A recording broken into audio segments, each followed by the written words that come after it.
Anyway ಆ ತಾತ ಬಂದು ಪೂಜೆ ಕರೆದ್ಮೇಲೆ ನನಗಂತೂ ಖುಷಿ ಆಗ್ತಿದೆ.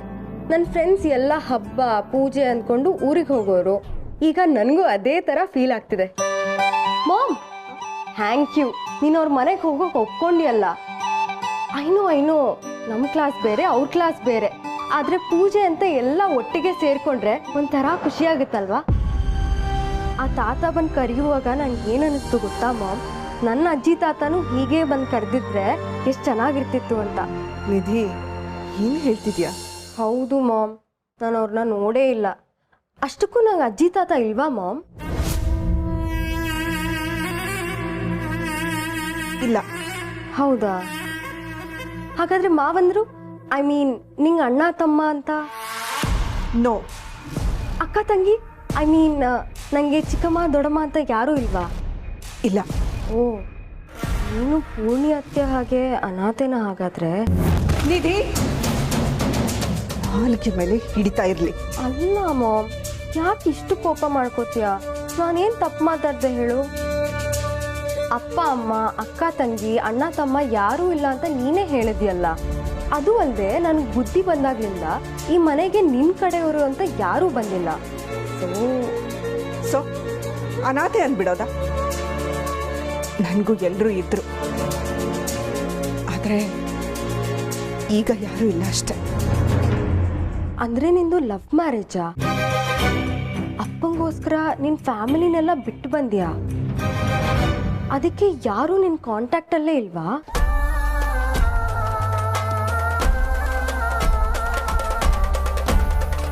ಎಲ್ಲರೂ ನನಗೋಸ್ಕರ ಜೀವನೇ ಬಿಡ್ತಿದ್ರು, ಆದರೆ ಅವ್ರ ಜೀವನನೇ ಕಿತ್ಕೊಂಡವನು ನಿಮ್ಮ ದೊಡ್ಡಪ್ಪ. ನಮ್ಮ ಇಡೀ ಕುಟುಂಬನೇ ಸರ್ವನಾಶ ಮಾಡಿ ಈಗ ತಾನು ತನ್ನ ಕುಟುಂಬನ ಕಟ್ಕೊಂಡು ಮೆರೆಯೋಕೆ ನೋಡ್ತಿದ್ದಾನೆ. ಈ ಜನ್ಮದಲ್ಲೇ ಅವನು ನೆಮ್ಮದಿಯಾಗಿರೋದಕ್ಕೆ ನಾನು ಬಿಡಲ್ಲ.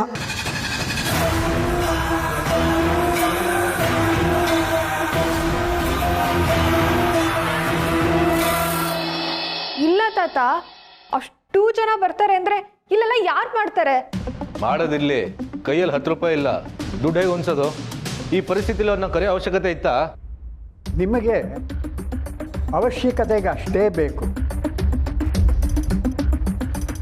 ಆದರೆ ನಮಗೆ ಅವಶ್ಯಕತೆಗಿಂತ ಎಲ್ಲರೂ ಸೇರಿದಾಗ ಸಿಗೋ ಸಂಭ್ರಮ ಮುಖ್ಯ.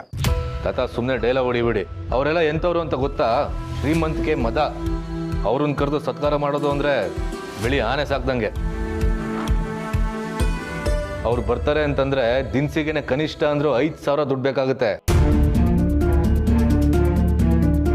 ಅವ್ರು ಎಂಥವ್ರು ಅಂದರೆ ಮಾಡಿದ್ರಲ್ಲಿ ಮಿಸ್ಟೇಕ್ ಹುಡ್ಕೋ ಜನ ಅವರು.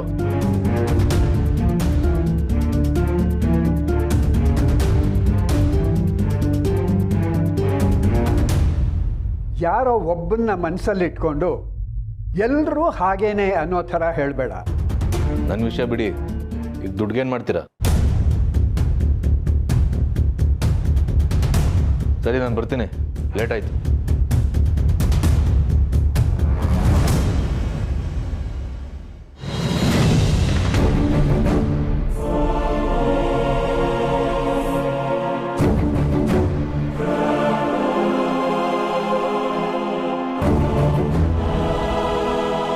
ಸಂಧ್ಯಾ, ಏನ್ ಮಾಡ್ತಿದೀಯಾ? ಅದು ಅದು ನನ್ನ ಮಗುಗೆ ಅಂತ ತಂದಿರೋದು. ನಾಳೆ ಹಬ್ಬ ಅಂತ ಇದನ್ನೆಲ್ಲ ಅವ್ರು ತಗೊಂಡು ಹೋಗ್ಬಿಟ್ರೆ ನಾನು ಎಲ್ಲಿಗೆ ಹೋಗ್ಲಿ? ನನ್ನ ಮಗು ಅಂತೂ ಒಂದು ದಿನ ಡ್ರೈ ಫ್ರೂಟ್ಸ್ ತಿಂದಿಲ್ಲ, ತುಪ್ಪ ತಿಂದಿಲ್ಲ ಅಂದ್ರೆ ಒದ್ದು ನೆನ್ಸುತ್ತೆ. ಏನಮ್ಮ ಹೇಳ್ತಿದೀಯಾ? ಮನೆಗೆ ಬರ್ತಿರೋದು ನಿಮ್ಮಮ್ಮನ ಕಡೆಯವರು. ಇದನ್ನೆಲ್ಲ ಕೊಟ್ರೆ ನಿಮ್ಮ ತಾತಂಗೂ ಹೆಲ್ಪ್ ಆಗಲ್ವಾ? ಪಾಪ ಎಲ್ಲ ಅರೇಂಜ್ ಮಾಡೋದು ಅಂದ್ರೆ ಅವನಿಗೂ ಸ್ವಲ್ಪ ಕಷ್ಟನೇ. ಕಷ್ಟ ಅಂದ್ರೆ ಕರಿವಾಗ್ಲೂ ಯೋಚಿಸ್ಬೇಕಿತ್ತಲ್ವಾ ಅಂಕಲ್? ಈಗ ನನ್ನನ್ನು ಕೇಳಿದ್ರೆ ಬಸ್ರಿ ಹೆಂಗ್ಸ್ ನಾನು, ಎಷ್ಟು ತಿಂದ್ರೂ ಹೊಟ್ಟೆ ತುಂಬಲ್ಲ. ನನ್ನ ಉಪಚಾರದ ಬಗ್ಗೆ ಯೋಚನೆ ಮಾಡೋದು ಬಿಟ್ಟು ಅವ್ರನ್ನ ಕರಿತಿದ್ದಾರೆ. ಅವ್ರಿಗೇನು ಕಮ್ಮಿ ಆಗಿದೆ ಹೇಳಿ?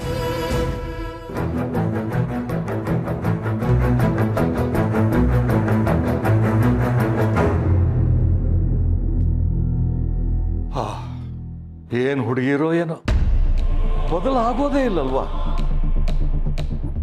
ಶ್ರೀರಾಮ ಶ್ರೀರಾಮ.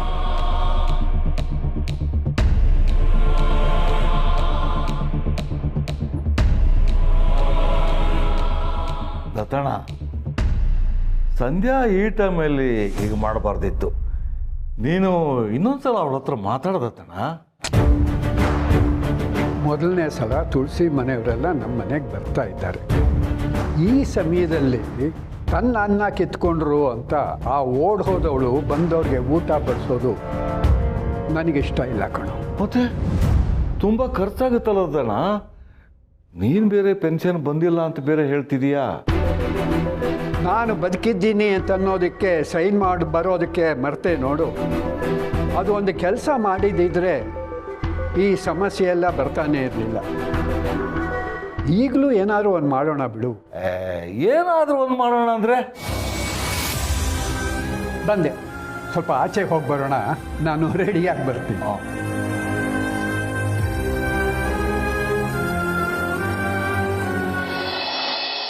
ವೆಜ್ ಕುರ್ಮಾಗೆ ಮಸಾಲೆ ಸ್ವಲ್ಪ ಕಮ್ಮಿ ಇರಲಿ. ಹೋದ ಸರಿ ಮಾಡಿದಾಗ ಖಾರ ಜಾಸ್ತಿ ಆಗೋಗಿತ್ತು. ಸರಿ.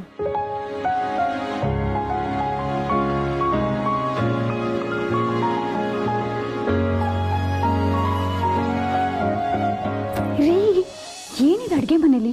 ಯಾರಾದರೂ ನೋಡಿದ್ರೆ? ನೋಡಕ್ಕೆ ಯಾರೂ ಇಲ್ಲ. ನಾನು ಅಡುಗೆ ಮನೆಗೆ ಬರ್ತಿದ್ದ ಹಾಗೆ ಅರ್ಥ ಮಾಡ್ಕೊಂಡು ಆಚೆ ಹೋದ್ರು. ಏನು ಅರ್ಥ ಮಾಡಿಕೊಂಡು? ಕಬಾಬ್ ಮೇ ಹಡ್ಡಿ ಆಗಬಾರ್ದು ಅಂತ. ಅತಿ ಆಯ್ತು ನಿಮ್ದು. ನಿಜ ಹೇಳಿ, ಅಪರೂಪಕ್ಕೆ ಅಡುಗೆ ಮನೆಗೆ ಬಂದಿದ್ದೀರಾ? ಯಾಕೆ, ಏನು ಬೇಕಿತ್ತು? ಏನು ಬೇಕಿತ್ತು ಅಂತ ಕೇಳಿದ್ರೆ ಕೊಡ್ತೀಯ?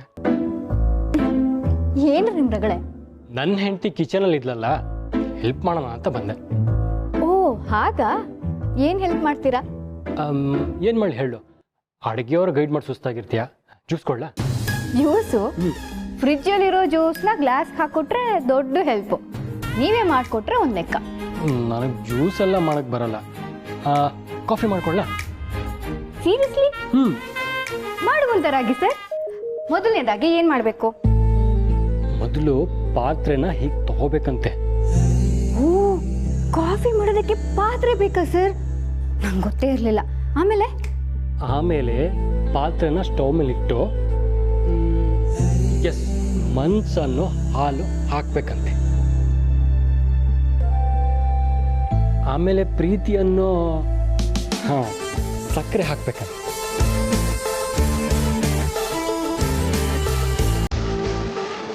ಆಮೇಲೆ ಇದು ಚೆನ್ನಾಗಿ ಬಿಸಿ ಆದಮೇಲೆ ನಗುವನ್ನು ಡಿಕಾಕ್ಷನ್ ಆಗ್ಬೇಕಂತೆ.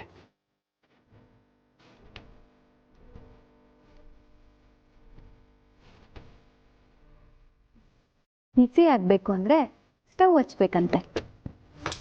ಈ ಸ್ಟವ್ ಅನ್ನೋದು ಲೈಫ್ ಇದ್ದ ಹಾಗೆ. ಈ ಬೆಂದ್ರೇನೆ ಪ್ರೀತಿಗೆ ರುಚಿ ಜಾಸ್ತಿ. ಏನು ಯಜಮಾನ್ರು ಫಿಲಾಸಫರ್ ಆಗ್ತಿದ್ದೀರಲ್ಲ?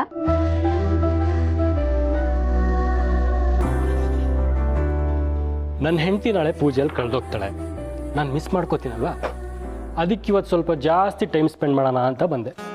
ರೀ, ನಿಜ ಹೇಳಿ, ನಾಳೆ ಪೂಜೆಗೆ ನಿಮ್ಮ ಮನಸ್ಸಿಂದ ಬರ್ತಿದ್ದೀರಾ? ಇಲ್ಲ, ಖುಷಿಯಿಂದ ಬರ್ತಿದ್ದೀನಿ. ಇದೇ ಖುಷಿಯಲ್ಲಿ ಕಾಫಿ ಟೇಸ್ಟ್ ಮಾಡ್ಬೋದಲ್ವ?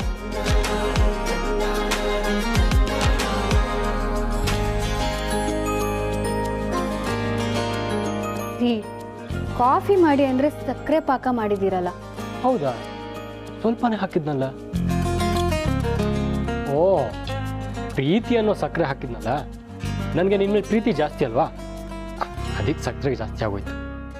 ಎಲ್ಲಿ ಕೊಡಿಲಿ, ನಾನು ಟೇಸ್ಟ್ ನೋಡ್ತೀನಿ. ಓ, ನೀನು ಕುಡಿದ್ಮೇಲೆ ಸಕ್ಕರೆ ಇನ್ನೂ ಜಾಸ್ತಿ ಆಗೋಯ್ತು. ರೀ,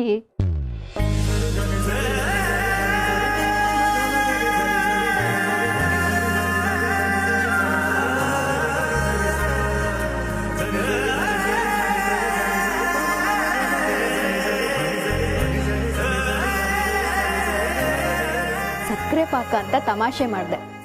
ಕಾಫಿ ಸೂಪರ್, ನನ್ನ ಗಂಡನ ಥರ. ಅಂದಾದ ಹೂವ ಜೊತೆಗೆ ಚಂದಾದ ತುಂಬಿಯೊಂದು ಒಂದಾಯಿತು ಒಲವನದಲ್ಲೇ. ಅಂದಾದ ರೆಕ್ಕೆ ಕಟ್ಟಿ ಚಂದಾದ ಜೀವವೆರಡು ಒಂದಾದವು ಒಲವ ಮುಗಿಲಲ್ಲೇ.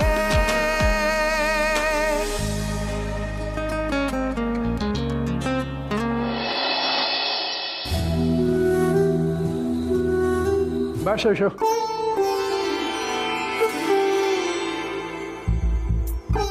ಎಲ್ಲಿ ಅವನು? ಇಳಿಸು ಇಳಿಸು, ಅಲ್ಲೇ ಇಳಿಸು. ಎಷ್ಟು ಹೊತ್ತು ಮಾಡ್ತೀಯಾ? ಹೋಗಿ ತಗೊಂಡು ಬಾ ಇನ್ನೊಂದು. ತಾತ ಏನಿದೆಲ್ಲ? ರೇಷನ್ ಕಣ. ಬಾಬಾ ಇಳು. ಸರಿ ನೀ ಹೋಗು ಹೋಗು. ದುಡ್ಡೆಲ್ಲಿತ್ತು? ಪೆನ್ಷನ್ ಬಂದಿಲ್ಲ ಅಂತಿದ್ರಿ. ಹೇಗೋ ಹೊಂದಿಸ್ದೆ. ಇದೇನ್ ತಾತ? ಓ, ಹಬ್ಬ ಅಂತ ನನಗೆ ಡ್ರೆಸ್ ತಂದ್ರ? ಒಳ್ಳೆ ತಾತ. ಹೌದೌದು, ಬಂದುಬಿಟ್ಲು. ಇದು ನನ್ನ ಮಗಳು ಅಳಿಯನಿಗೆ. ಏನ್ ಸ್ವಾರ್ಥಿ ತಾತ ನೀನು. ನಾನಾಗ್ ನಾನೇ ಬಾಯ್ ಬಿಟ್ಟು ಕೇಳ್ದೆ ನಿನ್ನೆನೆ ನಿಂಗೆ, ಆದ್ರೂ ನನಗೇನು ತರದೆ ಅವ್ರಿಗೆ ಮಾತ್ರ ತಂದಿದ್ಯಲ್ಲ. ಡೇ ಮಾತಾಡಬೇಡ ನೀನು. ನಾಳೆ ಅವರೆಲ್ಲ ಬರ್ತಾ ಇದ್ದಾರೆ, ನಾವು ರೆಡಿ ಮಾಡ್ಕೋಬೇಕು. ಊಟಕ್ಕೇನು ತಿಂಡಿಗೇನು ಅಂತ ನಾ ಹೇಳ್ತೀನಿ. ಬೆಳಿಗ್ಗೆ ಬೇಗ ಬರ್ತಾ ಇದ್ದಾರೆ, ಅವ್ರು ಬರೋದ್ರಲ್ಲಿ ನಾವು ರೆಡಿ ಮಾಡ್ಕೋಬೇಕು. ನನ್ನ ಮಗು ಎಷ್ಟು ಓದ್ಯತ್ ಗೊತ್ತಾ ತಾತ? ನನ್ಗಂತೂ ಮಲ್ಕೊಂಡ್ರೆ ಸಾಕು ಅನ್ಸ್ತಿದೆ. ನನ್ನ ಕೈಲಂತೂ ಏನು ಮಾಡೋಕ್ಕಾಗಲ್ಲ. ಅಣ್ಣ, ಸ್ವಲ್ಪ ಬಾದಾಮ್ ಹಾಲು ಮಾಡ್ಕೊಂಡ್ ಬಾ, ನಾ ರೂಮಲ್ಲಿ ಮಲಗಿರ್ತೀನಿ.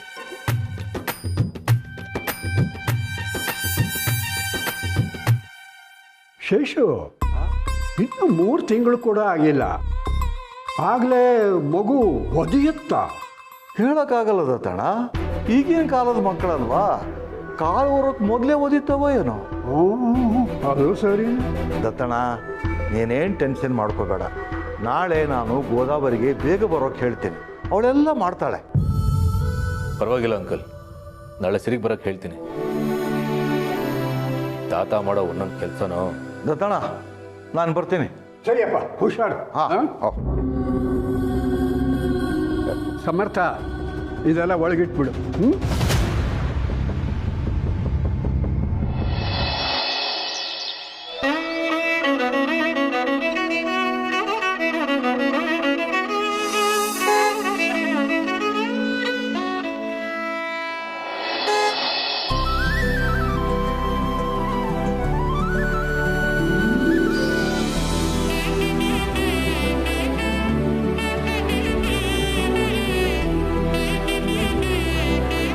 ಬನ್ನಿ ಬನ್ನಿ.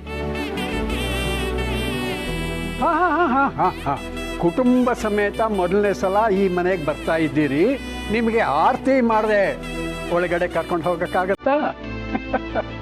ಸೋಗ್ಲಾಡಿ, ಸೋಗ್ಲಾಡಿ.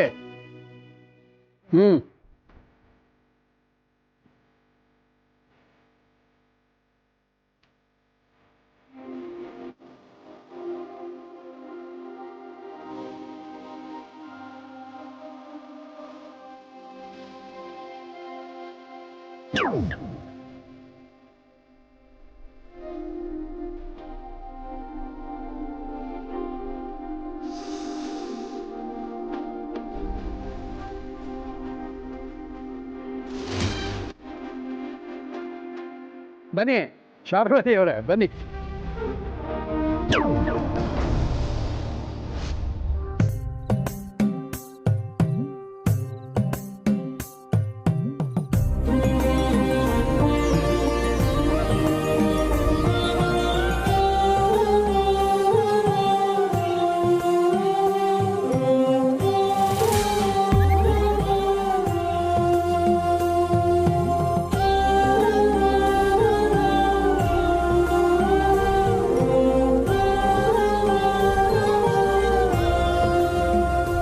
ಬಂದಿದ್ದಾನೆ ಅಂದ್ರೆ ಏನೋ ದೊಡ್ಡ ಪ್ಲಾನ್ ಮಾಡ್ಕೊಂಡೇ ಬಂದಿರ್ತಾನೆ. ಇಷ್ಟೊಂದು ಜನ ಬಂದಿದ್ದಾರೆ, ಬೇಕಿತ್ತಾ ಇವೆಲ್ಲ? ನಾನು ನಿಮ್ಮ ಆಫೀಸಲ್ಲಿ ಸರ್ವರ್ ಕೆಲಸ ಮಾಡ್ತಿದ್ದೀನಿ ಅಂತ ಮನೇಲಾಗಲಿ ಹೆಂಡತಿಗಾಗಲಿ ಗೊತ್ತಿಲ್ಲ. ಸೊ ದಯವಿಟ್ಟು ಯಾರಿಗೂ ಹೇಳ್ಬಿಡಿ. ಟ್ರೈ.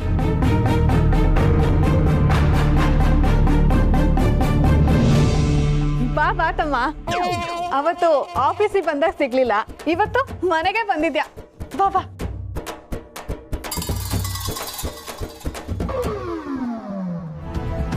ದುಡ್ಡೆಗರ್ಸ್ಕೊಂಡು ಹೋಗಿ ಅಷ್ಟೆಲ್ಲ ಗಲಾಟೆ ಆದರೂ ಈ ಅಮ್ಮಂಗೆ ಸ್ವಲ್ಪನೂ ನಾಚಿಕೆನೇ ಇಲ್ವಾ? ಥೂ, ಎಂಥ ಫ್ಯಾಮಿಲಿನೋ.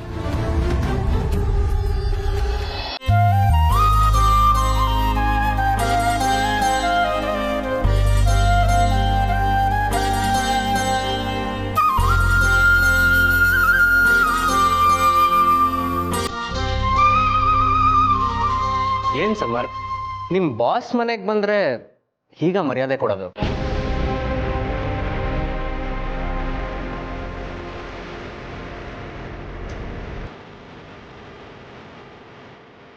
ಉತ್ತರ ಕುಮಾರ, ನಿನ್ನ ಈ ಬಾಸ್ಗಿರಿ ದಾದಾಗಿರಿ ಎಲ್ಲ ನಿನ್ನ ಆಫೀಸಲ್ಲಿ ಇಟ್ಕೋ.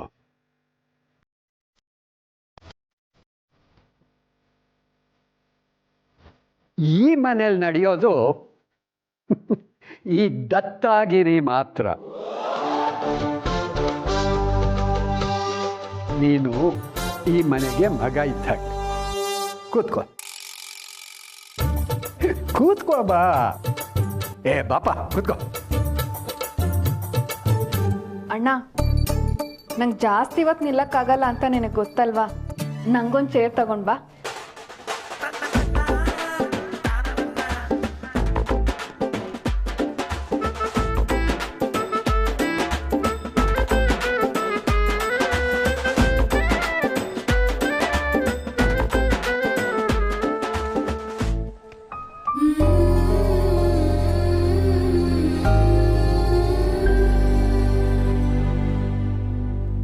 ಅವಿ ಅಣ್ಣ, ಇವ್ರು ಯಾರು ಅಂತ ನೋಡ್ತಿದ್ದೀರಾ? ನಮ್ಮ ಯಜಮಾನ್ರು. ಹೈಕೋರ್ಟಲ್ಲಿ ಕೆಲಸ ಮಾಡ್ತಿದ್ದಾರೆ, ತುಂಬಾ ಬ್ಯುಸಿ.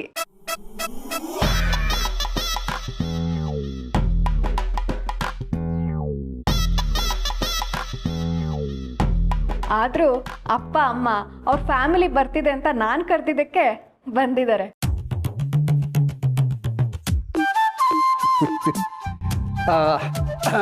ನೀವೆಲ್ಲ ನಮ್ಮ ಮನೆಗೆ ಬಂದಿರೋದು ತುಂಬ ಖುಷಿ ಆಗ್ತಾ ಇದೆ. ಈ ಶಾಸ್ತ್ರ ಪೂಜೆ ಇವೆಲ್ಲ ಶುರು ಮಾಡೋದಕ್ಕೆ ಮುಂಚೆ ನಮ್ಮ ಮನೆ ಸಂಪ್ರದಾಯ ಪದ್ಧತಿ ಏನು ಅಂತ ಹೇಳಿಬಿಡ್ತೀನಿ. ಇವತ್ತಿನ ನಮ್ಮ ಮನೆಗೆ ಬಂದಿರೋ ಅತಿಥಿಗಳು ಅಂತಂದರೆ ಮಾಧವ, ತುಳಸಿ. ಅಯ್ಯೋ, ಮತ್ ನಾವೆಲ್ಲ? ನೀವೆಲ್ಲ ಈ ಮನೆ ಜನ. ಬೆದರಗೊಂಬೆ. ವಾಟ್ ಇಸ್ ಬೆದರಗೊಂಬೆ? ಟೀ, ನನಗಿನ್ನೂ ಉತ್ತರ ಕುಮಾರ ಅನ್ನೋದಕ್ಕೆ ಮೀನಿಂಗ್ ಸಿಕ್ಕಿಲ್ಲ. ಇನ್ನೀನು ಬೆದರು ಬೊಂಬೆ ಅಂತ. ಸದ್ದು. ನೀವೆಲ್ಲರೂ ನಮ್ಮನೆಯವರೇ ಆಗಿರೋದ್ರಿಂದ ಪೂಜೆ ತಯಾರಿಗೆ, ಬೇರೆ ಶಾಸ್ತ್ರಕ್ಕೆ ಕೈ ಜೋಡಿಸಿ.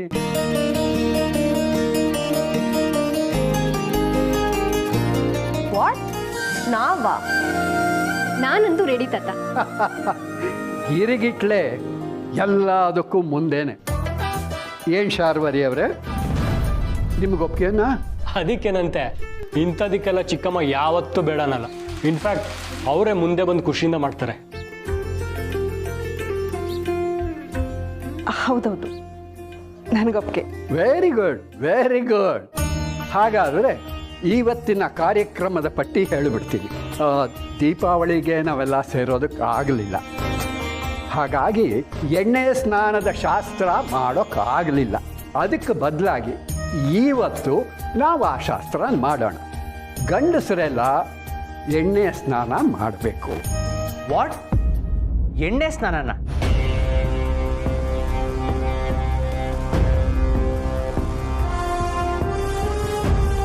What non sense? ನಾನು ಮಾಡಬೇಕಾ? ಗಂಡು ಮಕ್ಕಳೆಲ್ಲ ಎಣ್ಣೆ ಸ್ನಾನ ಮಾಡಬೇಕು ಅಂದೆ. ನೀನು ಗಂಡೆ ತಾನೆ, ಅದಕ್ಕೋಸ್ಕರ ಮಾಡಲೇಬೇಕು. No, I can't. ಈ ಮನೆಯಲ್ಲಿ ದತ್ತಂದು ಮಾತಲ್ಲ, ಶಾಸನ. ಹೇಳಿದ ಮೇಲೆ ಇಲ್ಲ ಅಂತನ್ನೋ ಹಾಗೆ ಇಲ್ಲ.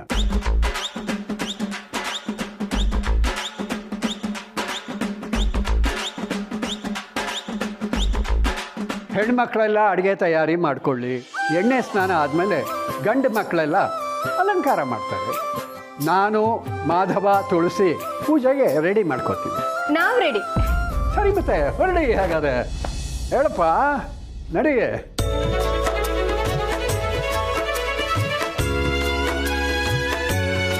ಹೇಗಿದೆಯಾ ಪ್ರಸಾದಿ? ನಾನು ಚೆನ್ನಾಗಿದ್ದೀನಿ. ನಿಮ್ಮ ವಿಷಯ ಕೇಳಿ ತುಂಬ ಖುಷಿ ಆಯಿತು. ಏನೋ ಅವಸರದಲ್ಲೆಲ್ಲ ಆಗೋಯ್ತು. ಒಳ್ಳೇದೇ ಆಯ್ತಲ್ವ ಅತ್ತೆಯವರೇ. ನೀವು ಯಾವುದೇ ರೀತಿ ಸಂಕೋಚ ಇಟ್ಕೊಳ್ಳೋದು ಬೇಡ.